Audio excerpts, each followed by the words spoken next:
হঠাৎ আপনাকে এক ডাক্তার রিপোর্ট দিয়ে বলল আপনি মাত্র 30 দিন বাঁচবেন, আপনার ক্যান্সার হয়েছে, এখন আপনার শেষ স্টেজ যাচ্ছে। এটা শুধু আপনি জানেন, আপনার পরিবার কিংবা বন্ধু বান্ধবরা কেউ জানে না। এখন এই রিপোর্ট পাওয়ার পরে আপনি বাসায় গেলেন। প্রতিদিনের মতো আজকেও আপনার বাবা আপনাকে বকাঝকা শুরু করলো, তোকে দিয়ে কিচ্ছু হবে না, সারাদিন কোথায় থাকিস তুই, অকাজের ছেলে, ইত্যাদি ইত্যাদি। এই মধ্যবিত্তের বাবার যেমন হয় আর কি। তখন কি প্রতিদিনের মতো আজও আপনি তর্ক করা শুরু করবেন, নাকি প্রাণ ভরে বাবার বকাগুলো শেষবারের মতো আরেকবার শুনে নেবেন? হঠাৎ আপনার মা এসে আপনাকে বলল, নে বাবা ভাতটা খেয়ে নে। আপনার মনে হবে এই বুঝি আপনার মায়ের শেষ হাতের খাওয়া, আপনি আর বাঁচবেন না।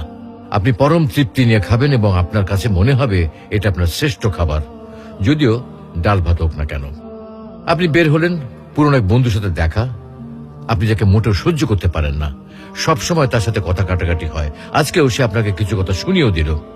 আচ্ছা, এখন কি আপনি তার সাথে তর্ক শুরু করে দেবেন? মোটেও না। আপনি হয়তো তাকে জড়িয়ে ধরবেন এবং বলবেন, দোস্ত ভালো থাকিস। আচ্ছা জানেন, আমরা এখন মৃত্যুর কথা ভাবতেই চাই না, এ থেকে আমরা পালিয়ে বেড়াতে চাই। কিন্তু যদি আপনি ভাবেন যে আজই আপনার শেষ দিন, তাহলে দেখবেন সবকিছুই আপনার কাছে ভালো লাগছে। তাই ইগো ছেড়ে দিন, ইনশাল্লাহ আপনার মন ভালো হয়ে যাবে।